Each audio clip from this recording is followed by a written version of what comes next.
Welcome to Pale Blue Pod, the astronomy podcast for people who are overwhelmed by the universe but want to be its friend. I'm Corinne Caputo, a writer and comedian and friend to the universe, with help from Moiya. With help from me, I am the Moiya in question. I'm Dr. Moiya McTier. I'm an astrophysicist, a folklorist, and I fucking love the universe. We're buds. Hell yeah. I'm so excited about today's episode. Yes, today's episode is going to be great, but the recording location. Yeah, let me talk about where we are. So we are in my aunt's kitchen in her old house, and I love being here because it's kind of where all the adults tend to gather during the party. And when I was a kid, it was always I always wanted to be where the grown-ups were. And it's just so fun to be in just a place where you're so loved and there's so much community. Yeah, that is really nice. Kitchens are such a cozy place. It's where the cooking happens. It's where the talking happens. Yeah, you're right. There's a lot of community in a kitchen. I can feel it in the room. Yeah, you can feel it. Exactly. Other people's kitchens that feel so lived in and loved are always a treat. Mm-hmm. Mm-hmm. While we are sitting in this cozy kitchen, we have another bio episode for you where we dig into the life and the work of someone who helped humanity as a whole become closer to the universe by studying it for us. So today, we are talking about the one and only, I say that, but I imagine her name is actually pretty common, Katherine Johnson. I think you're right. Katherine Johnson does feel like it could be a very popular name. Yeah. But she was one of a kind in space terms. Mm-hmm. I am very excited to learn about her life. And I know that, Corinne, you did some digging into where Katherine Johnson came from. Yeah, let me tell you about her early life. So if anyone has seen Hidden Figures, Katherine Johnson was played by Taraji P. Henson in that movie. Love. But the real Katherine Johnson was born August 26, 1918 in White Sulphur Springs, West Virginia. That's so long ago. It's a really long time ago. Wow. She lived through the Great Depression. She did. She lived through a lot. She made it to the new millennia.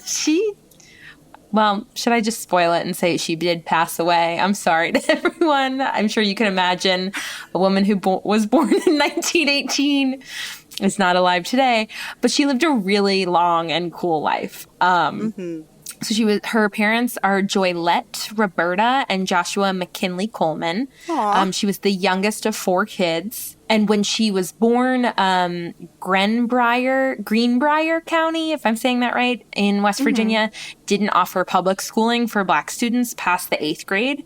So the Colemans arranged for the kids to attend high school in a town called Institute, West Virginia, which is about 2 hours away from White Sulphur Springs. Oh, wow. So far away. Like a 2-hour commute each way every day? That sucks. So what they ended up doing was they split their time between Institute during the school year and White Sulphur Springs in the summer. And the school they went to was on the campus of West Virginia State College, and Johnson was enrolled when she was 10. So the family split their time, and then she graduated from high school at 14. Which is way younger than the average high school graduate. Wow, what a precocious little shit. Truly. I don't think anyone has ever called Katherine Johnson a precocious little shit. So. No, she seems really earnest and good. But she matriculated at West Virginia State College, where she took every single math course offered after she graduated from high school. So she's the youngest student there, blew through all the math classes. One of her professors added new math courses to be taught just for Katherine to take. I'm sure other people probably took them too, but I don't know that. But it just seems so these people really wanted her to be educated, and that is so lovely. So she graduated at 18, summa cum laude in 1937. From college. Okay. With degrees in mathematics and French. And she took a teaching job at a public school in Virginia. So West Virginia integrated its graduate schools in 1939, and West Virginia's state president, Dr. John W. Davis, selected Katherine and 2 other men to be the first Black students offered spots at West Virginia University. So Katherine left her teaching job and enrolled in the graduate math program there. But at the end of the first session, she decided to leave school and start a family with her first husband. So she returned to teaching years later when her 3 daughters got older. But in 1952, a family member told her about open positions at the all-Black West Area Computing Section at the National Advisory Committee for Aeronautics' Langley Laboratory, which was headed... NACA. NACA. It's a mouthful, but it's headed by a fellow West Virginian, Dorothy Vaughn. And Katherine and her husband decided to move the family to Newport News, Virginia to pursue the opportunity. And Katherine began work at Langley in the summer of 1953. Yes, she did. Was it NASA at that point or was it still NACA? I think it was still started? NACA because that's what NASA's website described it as too. Yeah. So, it was NACA. And that was, what did that stand for again? The National Advisory Committee for Aeronautics. Interesting. Okay, yeah. So National Advisory Committee for Aeronautics. And now it is NASA, or the National Aeronautics and Space Administration. Mm-hmm. Yes. Which seems much more official than like a committee, an advisory committee. I agree. Probably because it was, as they got more funding and as they became more of a legit institution in the eyes of the federal government. Cool. Seems like she really loved learning and like she was a little nerd. Yeah, truly. I mean, to graduate high school at 14 and then college at 18. Wild. That's hard too. Like, you're a lot younger than the other people there. The social, component to it is totally different than, any college we probably experienced. So right, especially back then. And as a 14-year-old. In West Virginia, yeah. She didn't end up graduating from graduate school, I don't think. Yeah, no, I don't think she did. But boy, did she do enough work that it seems like she might as well have. Mm-hmm. Yeah, she had a lot of experience. A moment of silence for all of the mostly women who have had to put their careers on hold to raise a family because that was the default and men's not going to do it. I wish that she didn't have to do that, but I'm glad that, she still, after she made that decision and after her kids grew up, she still made such a big difference in her chosen career. Yeah, she really did. I went to college at 17. And even that was hard enough because as a 17-year-old, I couldn't open my own bank account. I couldn't sign my own permission waivers. I couldn't even buy my own cough medicine, my own flu medicine. Oh my God. And you're on your own in a way where you need to. Exactly. So I had to have my college roommate buy me cough syrup because they wouldn't sell it to me as a minor. It was hard enough at 17. I cannot imagine going at 14. I mean, and then it's so clearly about in pursuit of academics, which I so admire. And I'm so glad that teacher was okay, you're done with this math. Let's go make more math classes for you. I love that for her. Mm-hmm. It actually is really, it sucks that we had to do this, that so many Black Americans had to do this, but we often ended up having to teach ourselves and create opportunities for ourselves when they weren't made available to us by the public sector and the government. Yeah, damn. Good for her. Yes, so I read up about her work at NASA after she joined in 1953, but I want to set the scene a little bit socially in terms of race and sex in the 1950s in the South.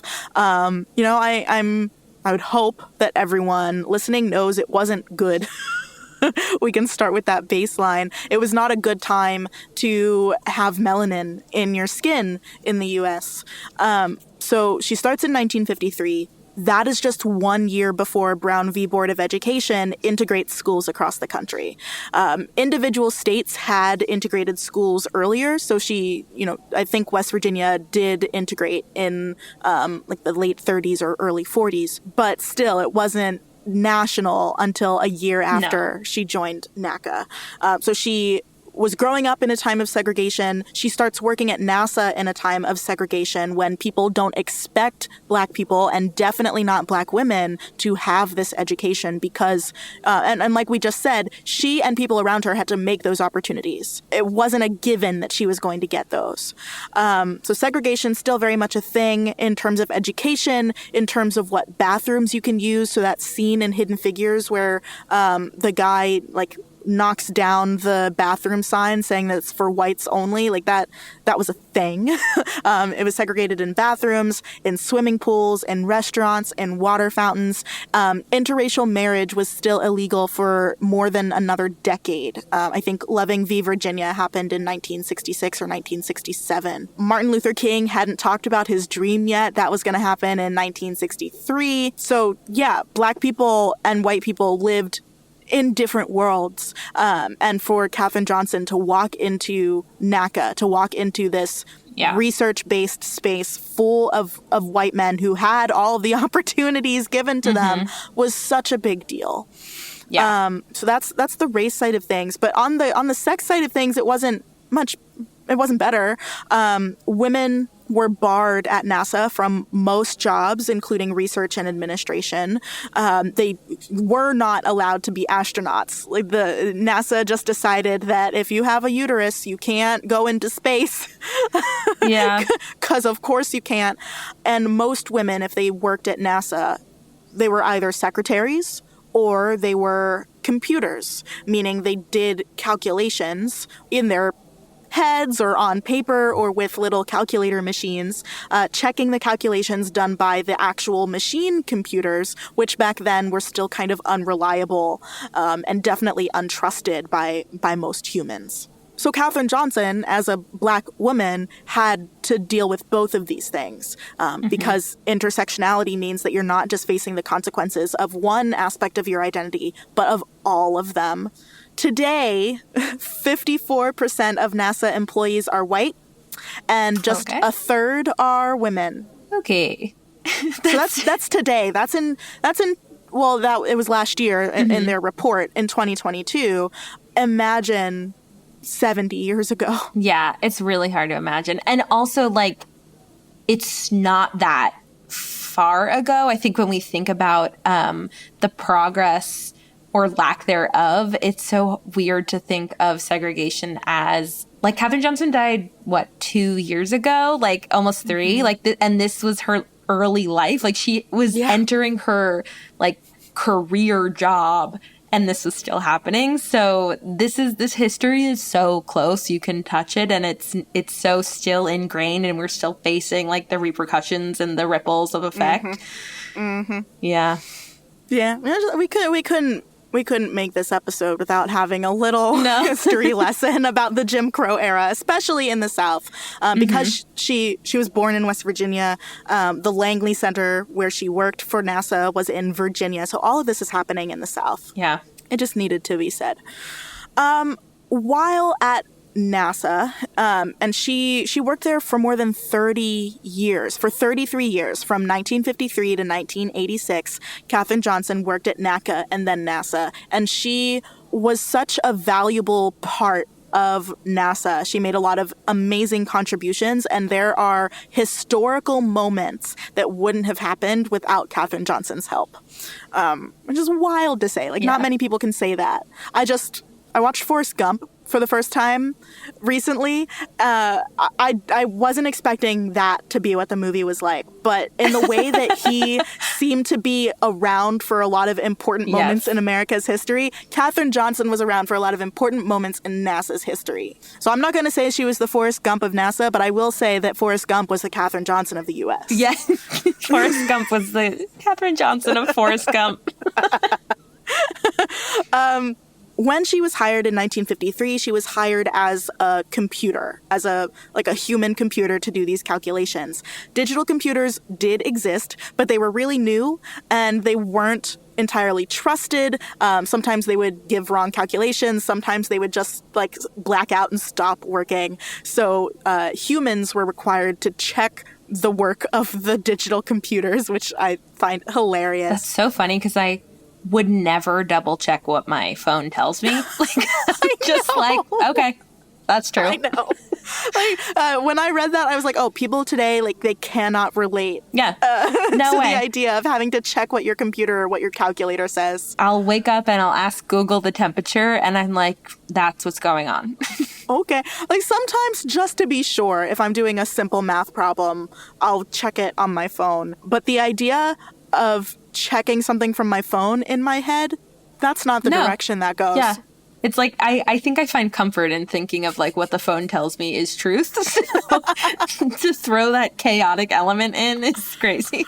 I know. So that's where she started. She started as a computer, but she was just so talented. She was really good at what she did, and she asked a lot of questions. She was really curious, always trying to learn more, and learn more about the context around her, because she had a background in math, not a background in aeronautics or astronomy or rocket launches. Like, she wasn't trained in the stuff that they did at NACA, but she learned it on the job because she was very impressive. So when people noticed the impressive work she did, she got taken from that West Computing Center that Dorothy Vaughan was heading, and she got moved to the Flight Research Division, which is where she got to help with all of these historic missions coming out of NASA. So here I have a little timeline of some of her biggest contributions, starting in 1960 when she co-authored a paper with someone else in the Flight Research Division whose name is honestly unimportant right now. And then that paper was called Determination of Azimuth Angle at Burnout for Placing a Satellite Over a Selected Earth Position. Clickbaity, if you ever heard one. I know, if you see that headline on your newsfeed, you're going to click on it. The Russian bots should have used titles like that if they wanted to impact the election. Their one mistake. I know, because it wasn't successful. Oops. Anyway, back to this paper, which follows in a long history of scientific papers with truly terrible names. But really, all this paper is doing is trying to determine the best launch angle for a rocket launch if you were trying to place a satellite over a specific point of the Earth. So, like, if you want it to be over a certain latitude and longitude, what angle do you launch it at, and when? That's what the paper was. Yeah. It's a lot of geometry and trigonometry and cool math. I feel like we've probably used that so much since. Yes, we absolutely have. Also, it was historically important because this was the first time any woman, not just a black woman, not a black person, any woman got credit for a paper coming out of this Flight Research Division. 1960. Wow. Fuck us. Like why? Okay, so she co-authored that paper in 1960. The next year, in 1961, is when the big moment in the movie is from. So the big moment where you see Katherine Johnson's use, I guess, to NASA happened in the movie when Alan Shepard was going to become the first American in space. This is in the 1960s during the Cold War. Russia has already launched Yuri Gagarin into space. He became the first human in space, doing a full orbit around or like at least most of an orbit around the Earth. They had launched Sputnik, so they had already put satellites up in space, and the U.S. was really trying to compete. So the first person that we sent into any sort of space was Alan Shepard in 1961. He did a 15-minute long suborbital flight, so he didn't actually get up into low Earth orbit, but he did launch in a rocket up through most of the atmosphere. He was up there for 15 minutes, and it was Katherine Johnson in 1961 who calculated the trajectory or like the flight path that he would take. Wow. So they launched, he landed somewhere in the Atlantic Ocean, and she calculated what that path would look like using a lot of geometry and knowledge about like what force was the rocket being propelled with. So that's 1961. The next year, in 1962, is the big moment from the movie when we're about to send our first American human into orbit around the Earth. His name was John Glenn. I don't think I had ever heard of him before watching the Hidden Figures movie. Like, I really didn't know anything about the history of NASA or space exploration. But John Glenn was the first American to go into orbit around Earth. Digital computers calculated and controlled his trajectory once he was up in space. Like, they had that all planned out. It was going to work. But John Glenn was from this generation that didn't really trust the computers. And so... That makes sense. This is a quote. He asked the engineers, before he would get into the rocket, he asked the engineers to, quote, get the girl. Aw. She was 44 years old. No. He was 41 years old. Ew. So she's in her 40s. She's older than he is. And he's telling the engineers to go get the girl. Yeah. So I don't like that. And it's so, like, double, like, it's so twisted, too, because it's clearly, like, I respect and trust this person more than I trust a computer. And yet I need to make sure that she does not think she's better than I am. Is allegedly. Is what he's thinking. So the engineers go get the girl. And then this is coming from her recollection of the event. But Katherine Johnson, when she was interviewed about it, said that she remembered John Glenn saying, if she says they're good, meaning that, like, the numbers, the calculations from the computer, if she says they're good, then I'm ready to go. Aw. Yeah. So I think that's a line in the movie too, or at least it's similar. In the movie, he says that he'll only go if she does the calculations, so that is accurate. But she was responsible for doing the trajectory calculations to calculate the flight path of John Glenn's orbit around the Earth for the first time. Imagine being that trusted by someone. Yeah, it's so much pressure, and I think that, I mean, I'm feeling scared thinking about it because I'm like, I would not know where to start. Like, you don't need me to do this. But she's so kind of fluent in this and just seems like innately gifted that, of course, you know, you can successfully say you'll be safe if you do this. Yeah, by this point, she has a proven track record at NACA or NASA, and she has shown everyone that she's really good at math. Yeah. Yeah. Like they trust her to do that. She does a couple of other things. Like, she's very heavily involved in getting satellites around Earth, like the program that we now call Landsat. She was very involved in. And then in 1969, when we finally launched people to the moon for the first time, and this is the moment where we felt like we really won the Cold War because we got humans to the moon before the Russians did. Katherine Johnson calculated the trajectory that was necessary to sync up the Apollo lunar lander with the command and service module that stays in orbit around the moon. So there are two parts to this thing. You have the module that can house like 3 astronauts, and that stays in orbit around the moon. And then you have a lander that will connect to the module. The astronauts can then get into the lander, and then it'll take them down to the moon. And when they're ready to go home, the lander lifts off of the moon, it connects to the module, and then the astronauts go home. But that's a lot. That's complicated. Yeah, that seems really crazy, especially because the piece that's still orbiting the moon, I don't know, I would just be like, what if I never make it back around to them? Or like, right? What if I miss a line and we'll have to get him on the next guy? I don't know. It's just so scary. Yes. That is the scary concern. And it was Katherine Johnson's math that ensured that the module and the lander would connect. Thank God. Yeah. So like her math would figure out when they needed to launch the lander off of the moon in order to connect with the module at the right time, and vice versa. And so it was a lot of very important math that made it possible for us to put humans on the moon for the first time. So like one small step for man, one giant leap for mankind, all possible because of Katherine Johnson's work and other people's work too. But like, you know, this episode is about her, so it was her work. Yeah.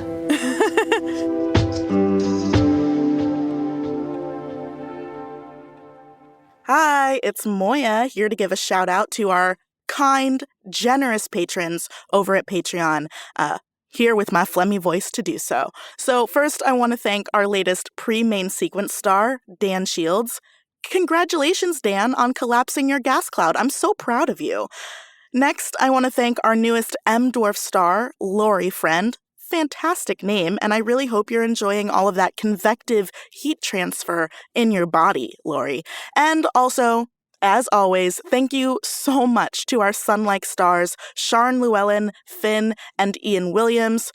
I really appreciate your gravitational field keeping us Earthlings in your orbit. Thank you again.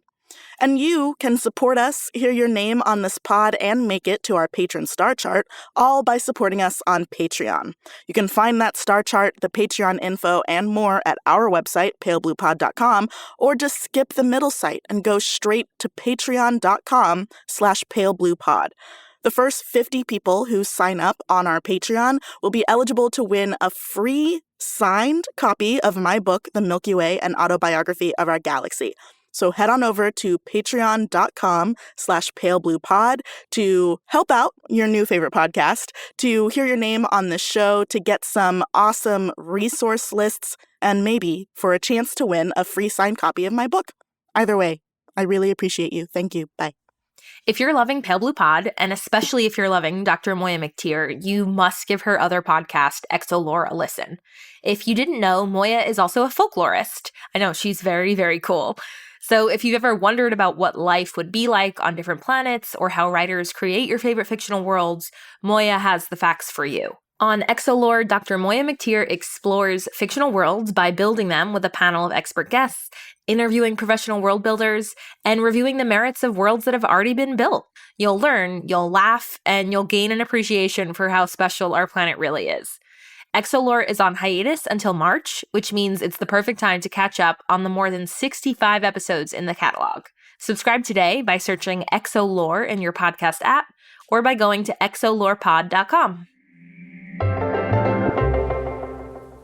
So all of these calculations that she's doing, all of these trajectories that she's analyzing, she's using a lot of geometry and trigonometry and calculus to do this work. But it is conceptually kind of simple what she was doing. So when you have a rocket or anything that you're launching into space, or if it's orbiting like the moon, for example, you want to know the position and velocity, including direction, of that object at every point in its orbit. Mm-hmm. But orbits aren't straight lines. Orbits are curves, which makes it difficult to do math because it's a lot easier to do math on straight lines. That's where a lot of the geometry and calculus and a lot of the stuff that we know, it's based on straight lines. So when you want to do calculations on an orbit, it helps to break that circular curvy orbit up into points with straight lines. So there's this one scene from the movie where Katherine Johnson is asked to find the Frenet frame of this data using and then she cuts off the person who's asking her. She's like, oh, the Gram-Schmidt orthogonalization algorithm? Yeah, I got that. I actually prefer it to Euclidean geometry. Like, it's so good. Oh, I love that moment so much. But Gram-Schmidt orthogonalization is this mathematical process that finds... It's called like an orthogonal space.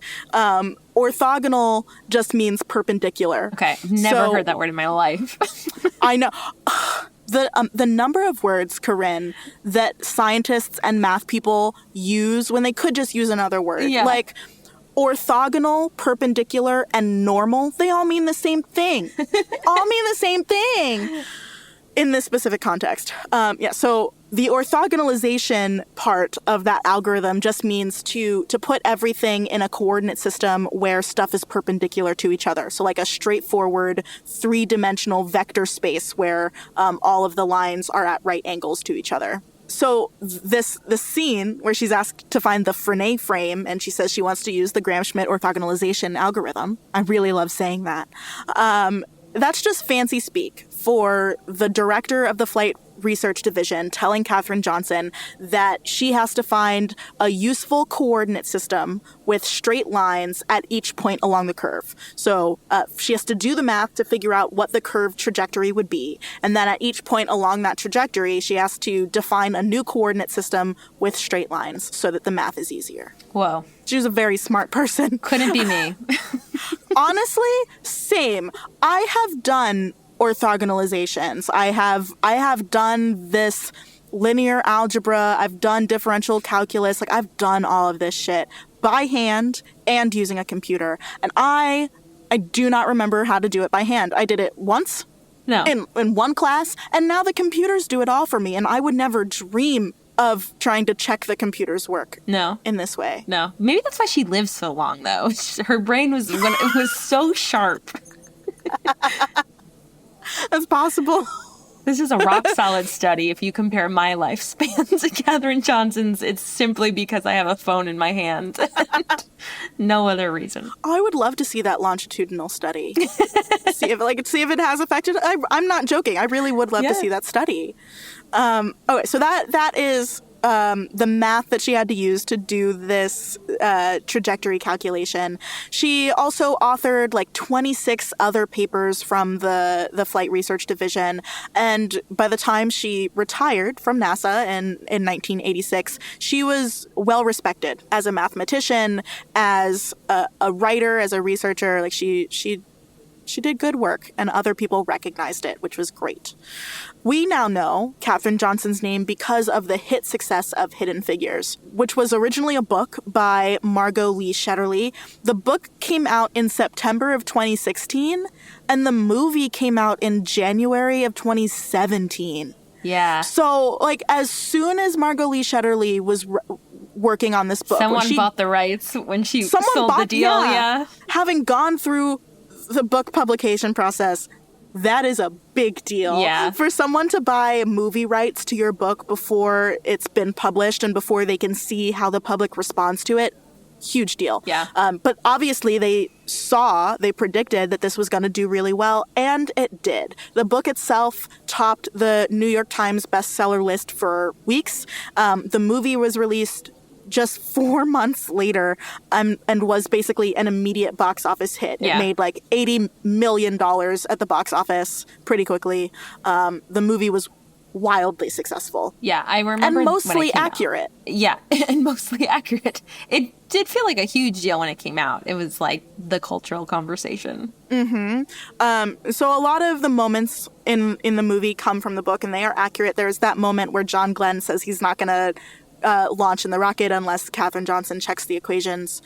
But that scene that I mentioned before where the guy he hammers down the bathroom sign, that wasn't real. That was movie magic. Yeah. A lot of the race stuff was definitely downplayed in the movie. You know, you can get into conversations about colorism here. Katherine Johnson was a light-skinned person, and I remember reading accounts that said she would just use the white person bathroom without much blowback, so that bathroom scene really wasn't accurate. But the book brought Katherine Johnson and Dorothy Vaughan and Mary Jackson to the public's attention.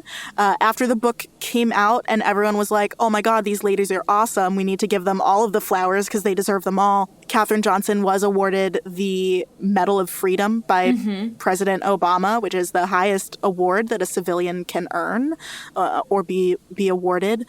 So people started to recognize how important Katherine Johnson was to our nation's history after the book and movie came out. And I'm glad we did. She also won I looked this up. She won what's known as a Silver Snoopy Award. And it's literally Snoopy, the cartoon dog, encased in silver. And he's wearing an astronaut suit. And it's an award. Well, NASA's website says the Silver Snoopy best symbolizes the intent and spirit of space flight awareness. An astronaut always presents the Silver Snoopy because it is the astronaut's own award for outstanding performance. So I think it's like an award that astronauts give each other, or like NASA employees like give each other. So there's, I mean, this is what I am quickly gathering about it. So I mean, it's kind of like how actors love the SAG Awards because it's like your peers have given you this award. But she did get a Silver Snoopy Award, which, you know, is given to people who've made an outstanding contribution to flight safety and success. Oh my God, and she definitely did that. So it does look like cartoon. Obviously, it is a cartoon, but there's something like that undercuts the significance of it because it is this like cartoon dog. Why did they go with Snoopy? Like, I would expect that to be under copyright or something. I know. Oh my gosh. And at the bottom of the NASA website, it says, if you have questions or have lost your Silver Snoopy Award pin, please contact your contact representative. Do you think if we contacted them, we could trick them into sending us a Silver Snoopy? No, because it says you will need to send a copy of your award certificate along with any paperwork that confirms that award. Oh, we'll just... Damn it. It looks like we're going to have to contribute to space flight safety in a significant way. Okay. All right. Well, we'll get on that. Maybe there's some like knockoff of it on Etsy. Corinne, do you remember when you saw Hidden Figures? What was that like for you to see the movie? I think so. It came out in 2017, like winter 2017. We said that was the same winter. I think that was when I moved in with my now husband.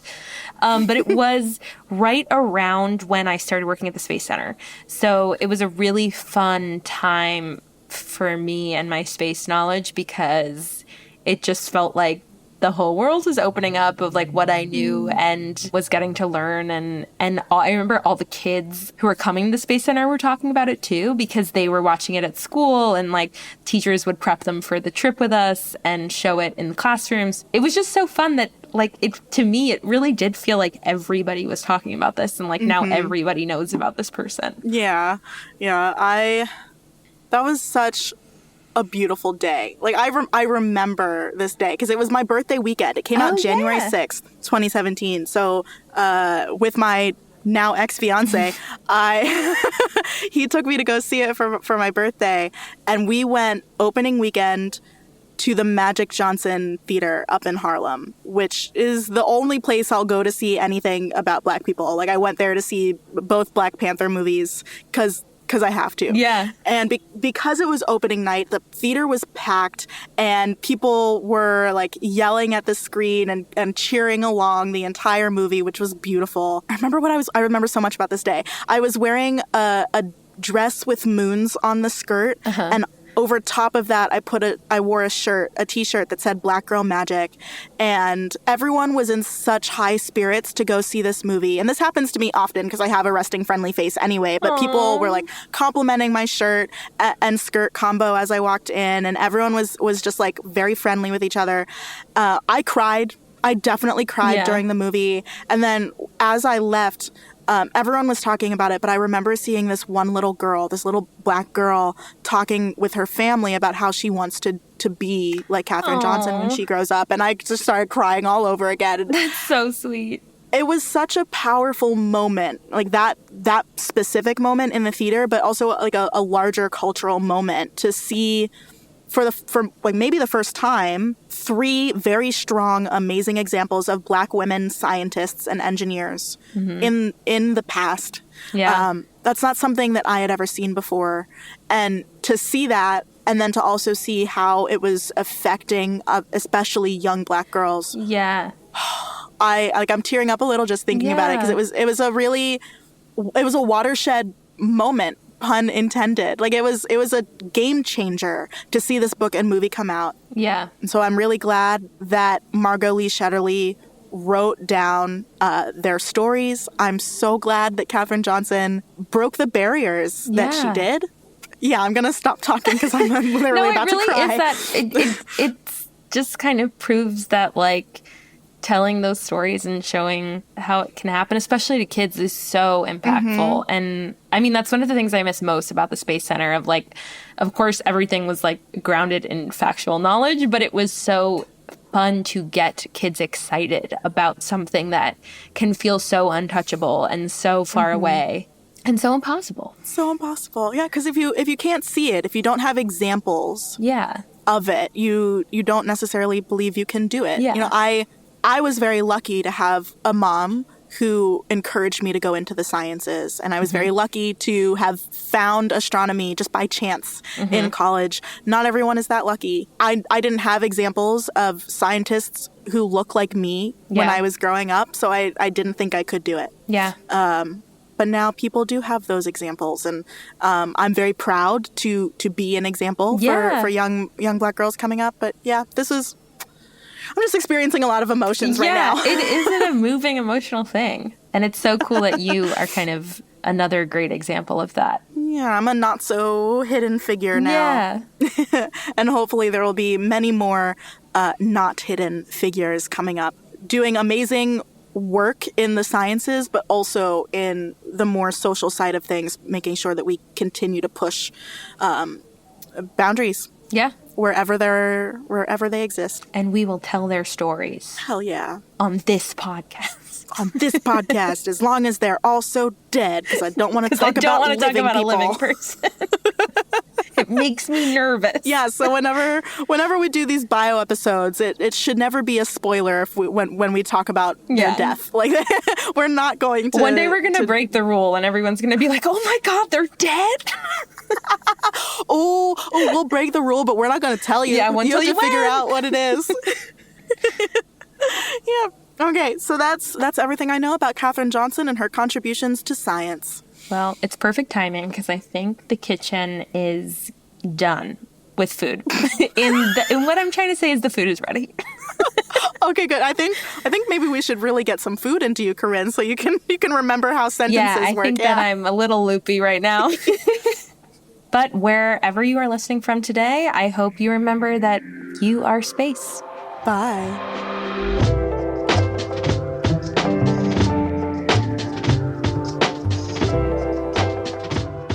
Pale Blue Pod was created by Moiya McTier and Corinne Caputo with help from the Multitude Productions team. Our theme music is by Evan Johnston and our cover art is by Shay McMullen. Our audio editing is handled by the incomparable Misha Stanton. Stay in touch with us and the universe by following @PaleBluePod on Twitter and Instagram, or check out our website, palebluepod.com. We're a member of Multitude, an independent podcast collective and production studio. If you like Pale Blue Pod, you will love the other shows that live on our website at multitude.productions. If you want to support Pale Blue Pod financially, join our community over at patreon.com/palebluepod. For just about $1 per episode, you get a shout out on one of our shows and access to director's commentary for each episode. The very best way, though, to help Pale Blue Pod grow is to share it with your friends. So send this episode, this link, to one person who you think will like it, and we will appreciate you for forever. Thanks for listening to Pale Blue Pod. You'll hear us again next week. Bye.